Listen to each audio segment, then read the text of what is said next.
ይህች ምድር የፈተና ምድር ነች። አንድ ሙእሚን ኢማኑ ይፈተሻል። አንድ ሰው እምነቱ ይመዘናል። ምድር ላይ ሊቀልድ አልተፈጠረም። ይህንም ቁርአን አረጋግጦ አትሞታል። አሐሲበ ናስ ሰዎች አሰቡ እንዴ አምነናል ብለው የሚተው መሰላቸው? ሳይፈተኑ እምነታቸው ሳይረጋገጥ እውነተኝነታቸው ሳይገለጥ ወርቁ ከቆሻሻው ሳይጸዳ የሚተው ይመስላቸዋል? ይሄ ለቀደምት ትውልድም አልነበረም። ቀደምቶችንም ፈትነናል። አላህም እውነተኞችንና ውሸተኞችን እነሱ በሚያዩት መልኩ ለይቶ አሳይቷቸዋል። ምድር ላይ ለቀልድ አልመጣንም። ፈተናዎች ይኖራሉ። ፈተናዎች ደግሞ ለየቅል ናቸው። አንዳንዴ በችግር እንፈተናለን። በበሽታ፣ በኢኮኖሚ ጥረት፣ በአካል መጉደል፣ በሰው መሞት፣ በወዳጅ መለየት ፈተናዎች ይኖራል። ሌላ ጊዜና ልብ ማንለው ምናልባትም ዛሬ በጥልቀት እንዳስሰው የጸጋ ፈተና አላህ ሀብት ሲሰጥ ፈተና፣ ጤንነት ሲሰጥ፣ ልጆች ትዳር ሲሰምር፣ ሥራ ሲሰምር ይሄ ፈተና ነው። ወነብሉኩም ቢሸሪ ወልኸይሪ ፊትነተን ወኢለይና ቱርጃው በመልካምም በመጥፎም እንፈትናችኋለን አላህ። ፈተና ሲባል ችግር ብቻ አይደለም፣ ጸጋም ፈተና። ጸጋ ተሰጥቶ ታመሰግናለህ ነው ትታያለህ። ችግር ተሰጥቶ ትታገሳለህ፣ ትመዘናለህ። ዲን ማለት እሱ ነው። ዲን በአንድ አንቀጽ ሲቀመጥ ኢነ ፊ ዛሊከ ለአያትን ሊኩል ሶባሪ ሸኩር፣ ሹክርና ሶብር ነው ዲን። አለቅ ጸጋ ተሰጥቶ ሸኩር መሆን ማመስገን፣ ችግር መጥቶብህ መታገስ። ዲን ባጭር ቃል ሲገለጽ እሱ ነቢዩና ሙሐመድ ዓለይሂ ሰላቱ ወሰላም ከማ ዐንደ አልቡኻሪ ምን ሐዲስ አቢ ሁረይራ አንድን ውብ ታሪክ ይነግሩናል። ስለ ጸጋ ያለንን ምልከታ ያስተካክሉልናል። አላህ ፈተናዎችን ሲያመጣብን ነገራቶችን በምን መልኩ ማለፍ እንዳለብን ካላለፍነው የሚጠብቀንን ውድቀትን ጠቅሰውልናል። ነገሩ ወዲህ ነው። ድሮ ከሳቸው መላክ ከክፍለ ዘመናት በፊት 3 ሰዎች ነበሩ ይላል። አንደኛው ቆዳው የተላላጠ ሰው፣ የቆዳ በሽታ ያለበት፣ አሁን የምናውቀው በሽታ በረስ የምንለው ቆዳን ወደ ነጭ የሚለውጠው የሚላላጥ በሽታ ያለበት። ሌላኛው አቅራ፣ ጸጉሩ ራሱ ጸጉር የማያበቅል አሊያም ደግሞ ራሱ የሚቆስል ሰው ነበር። ሶስተኛው ደግሞ አዕማ፣ ማየት የተሳነው ነበር። ከዚህ ፈተና በተጨማሪ ድህነት ደግሞ እነሱ ውስጥ ነበር። በሽተኞች ድሃዎችም ነበሩ። እሰቡት፣ በሽታና ድህነት ሲደመር ነገራቶቹን ከባድ ያደርገዋል። አላህ እነዚህም ባሮችን ሊፈትን ፈለገ። አንድን መላኢካ በሰው ልጅ አስመስሎ ላከ። አገኘው ያ ቆዳው የተላላጠበትን ግለሰብ። ኑሮህ እንዴት ነው? ኑሮውን ነገረ። ምን ነገር ቢደረግልህ ያስደስታል? እኔማ አላህ ቆዳዬን ቢያድነኝ ሰዎቹ ሊያዩኝ ተጸየፉ፣ በዚህ ላይ ድህነቴ ብሶቱን ነገር። ይሄ መላኢካም እጁን ደበስ አደረገ። ሰውነቱ ሲዳብሰው ያ የቆዳ በሽታ ሙሉ ለሙሉ ለቀቀው። የሚያምር ገጽታን ተላበሰ። ከዛም በዚህ አልበቃም፣ ፈተናው ሊከተለው። ከገንዘብ በኩል የትኛው ያስደስታል? እኔማ ግመል ነዋል። ግመል ይወዳል፣ ግመል ማርባት በእነሱ ዘመን ደግሞ ትልቅ የሀብት መገለጫ ነው። የ10 ወር ግመል ያረገዘች ሰጠ። ቆዳው ተሽሎታል፣ አምሯል። ገንዘብ ደግሞ ተሰጥቷል። ከዛም ያ መላኢካ ዱዓ አረገለት፣ ባረከላሁ ፊ ማሊክ፣ ገንዘብህን አላህ ይባርክልሃል። እንግዲህ 10 ወሯ ነው፣ ልትወልድ ነው። በእነሱ ዘመን በአረቦቹም ዘመን እንኳን ግመል 10 ወር ሲደርሳት ልጅ የምትሰጥበት ወተት የምትሰጥበት ወቅት ስለሆነ እንደ ትልቅ የሀብት መገለጫ ነው የምትታይ። ለዛ ነው አላህ ወኢዘል ዒሻሩ ዑጢለት ያለ የቂያም ቀንን ግዝፈት ሲናገር ያቺ የ10ሩን ግመል እንኳን ያቺ የናንተ የሀብት መገለጫ የሆነችውን ዙሮ ሚያያት አይኖርም ያለበት ወኢዘል ዒሻር ዑጥለት ከግዝፈቱ አንፃር ካስፈሪነቱ አንፃር ያን ውድ ንብረት የማታዩበት ፈተና ይመጣል እያላቸው የ10 ወር ግመል ተሰጠው። ዱዓ አረገለት እደ ወደ ሁለተኛው ግለሰብ ሄደ። አንተስ ችግር ምንድነው? እኔማ ራሴ ጸጉር የለው ቁስል ነኝ፣ ሰው ተጸየፈኝ፣ በዚህ ላይ ድህነት ያለ ፈመሰሐ ይላሉ ነቢዩ አለይሂ ሰላቱ ወሰላም። ራሱንም ደበስ አደረገው። ይሄ መላኢካ አላህ የሚያምር ጸጉር ሰጠው፣ ቁስሉን አዳነለት። ዱዓ ቢያረግለት መላኢካ ያድነዋል። ለምን በእጁ ነክ? አላሁ ሱብሓነሁ ወተዓላ ሊያስተምረን የፈለገው ትንሽም ቢሆን ሰበብ አድርሱ ማለት ነው።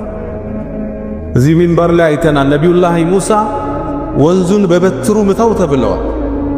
ወንዝ መስታወት ነው እንዴ? በበትር ይሰበራል? ውሃ ነው አይደል? ሰበብ ማድረስ አለባቸው።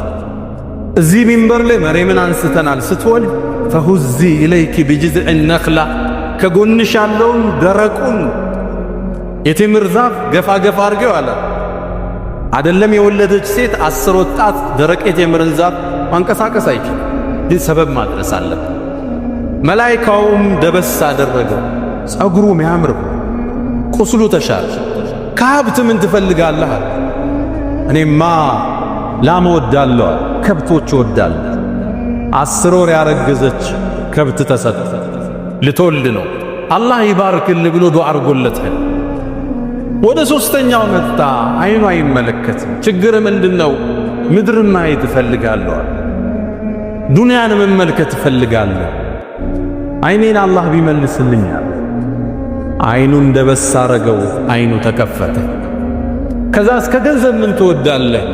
ፍየል በጎችን እወዳለሁ አለው። ፍየል ተሰጠው። አላህ ይባርክልህ ብሎት ሶስቱንም ዱዓ አረገላቸው። ጸጋ ተሰጣቸው። አላህ እየፈተናቸው እያያቸው። በእነዚህ ግለሰብ ቦታዎች ራሳችን እያደረግን አዳምጥ። ብዙ ዱዓ አርገን የተሳካውልናል። ትዳር እንመኝ ነበር፣ ተሳክቷል። ልጅ አለ ተሰጥቶናል። ስራ እንደ ነገሩ እየሰራን ነው። ከትናንት ዛሬ የተሻለ ዛሬ የምንኖረው ህይወት የትናንት የዱዓችን እስቲጃባ ውጤት ተሳክቷል። እየኖርን ነው። አነሰም በዛ ጠበበም ሰፋም እየኖርን። ከዛም ዘመናት አላህ ተዋቸው። ጸጋው ተነባበረ። አንደኛው አለ ሸለቆን የሚሞላ ግመል አላህ ሰጠው። ለሁለተኛው ሸለቆን የሚሞላ ከብቶች ሰጠው። ለሶስተኛው ሸለቆን የሚሞላ ፍየሎችን ሰጠው። ሸለቆ የሚሞላ ሀብት የሀገሪቱ ትላልቅ ባለጸጋዎቹ ትልቅ ሀብት ማማ ላይ ደረሱ። አሁን ለፈተና አላህ ያን መላኢካ ደግሞ ላከ። ሙከራ ሊመጣ ያን መላኢካ ወደ መጀመሪያው ሰው መጣ። ቆዳው ተልጦ ወደ ዳነው ሰው ቆዳው የተላጠ መላኢካ ሆኖ መጣለት ይላሉ ነቢዩ አለይሂ ሰላቱ ወሰላም። ከማ عند البخاري መጣናም አንተ ሰው ሆይ አለው፣ እኔ ችግረኛ ነኝ። መንገድ የወጣው መንገድ ተቋረጠብኝ። ከአላህ ከዛም ካንተ ውጭ ተስፋ የለኝም አለ። እባክህን ሰፊ ነገር አላህ ሰጥቶሃል፣ አንዲት ግመል ስጠይ ቤቴ ልድረስበት አለ። ያመሰግን ይሆን? ያካፍል ይሆን? አላህ ያያል፣ መላእክት ይታዘባሉ። አንድ መልስ መለሰለት። አይ አንተ ሰው ሆይ ብዙ ጉዳይ አለብን እኛ፣ ብዙ ወጪ የበዛብን ሰው ነን፣ ልሰጥህ አልችልም አለ። ተመልከቱ፣ ካንተ ውጭ የለኝም ብሎታል። የመጀመሪያ አገባብ። ሁለተኛ የመጣለት ገጽታ የትናንት ማንነቱን እንዲያስታውስ ነው። ቆዳው የተላላጠ ግለሰብ ነው። ያን ሲያይ ቢያንስ ትናንትን እንዲያስታውስ ነው አላህ የፈለገ። ሁለተኛውን እርከን አለ።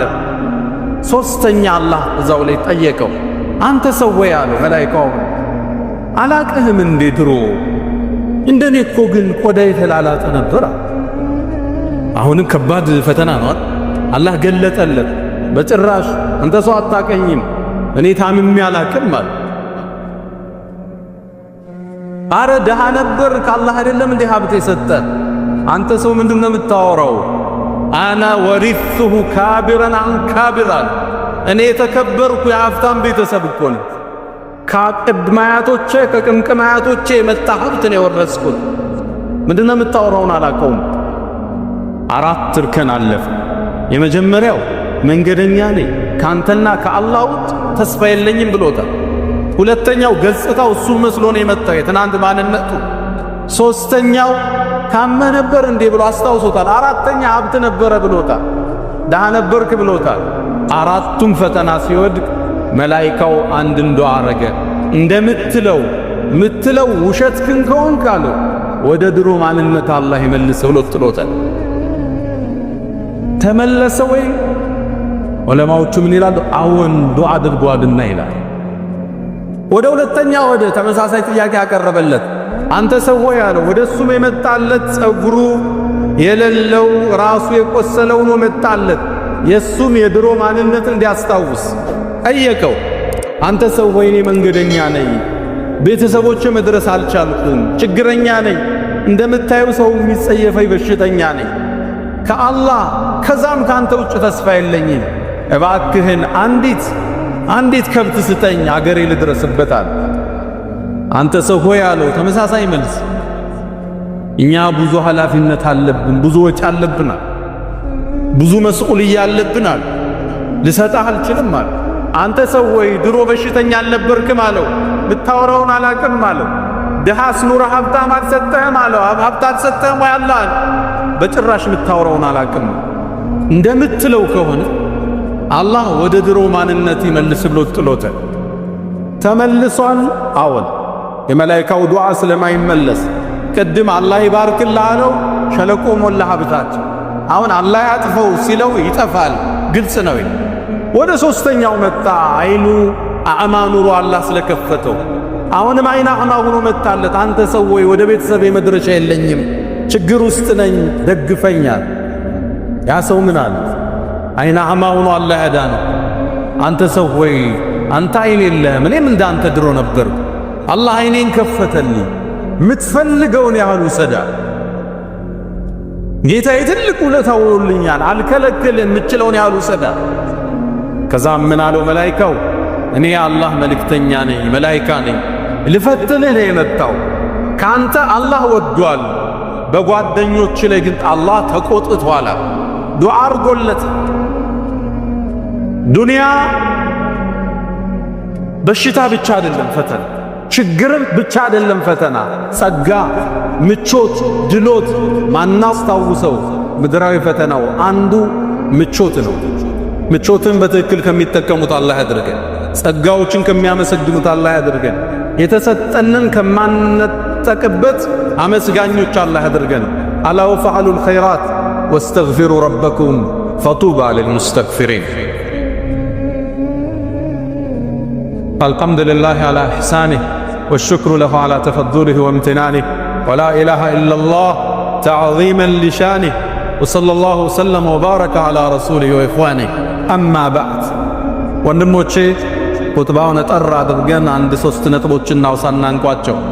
የመጀመሪያው መፍሁሙል አልበላ፣ የአላህ ሙከራ ፈተና ብቲላ ምንለው አንዳንዴ በችግር እሱ እናውቀዋለን። ስትታመም መታገዝ፣ ሥራ እስክታገኝ መታገዝ፣ ትዳር እስክትይዝ መታገዝ። ይሄ ፈተና ግልጽ የጸጋ ፈተና፣ የሀብት፣ የጤንነት፣ የውበት፣ የሰው ዘንድ ያለ ተቀባይነት ልትሸመግልበት ነው የተሰጠ። አላህ የሰጠ ዕውቀት ልታካፍለው ነው። ኒዕማ ፈተና ናቸው ሲመጡ።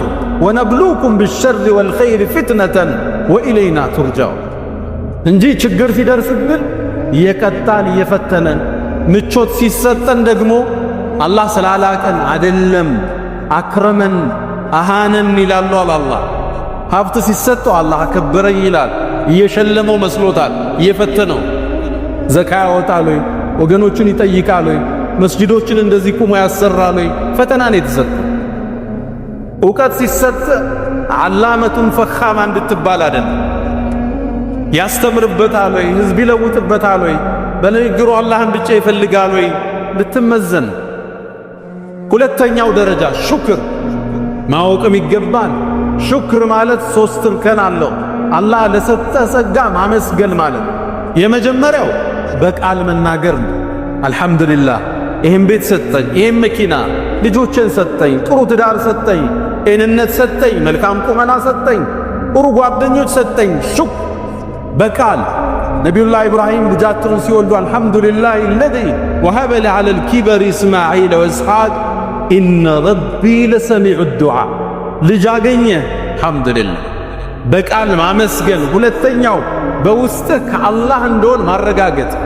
ሀዛ ሚን ፈድሊ ረቢ። ቤትህን፣ መኪናን፣ ልጆችን፣ ጓደኞችን፣ ህዝቡ ሞልቶ መስጂድ ስታይ ሀዛ ሚን ፈድሊ ረቢ፣ ሀዛ ረሕመቱን ሚን ረቢ።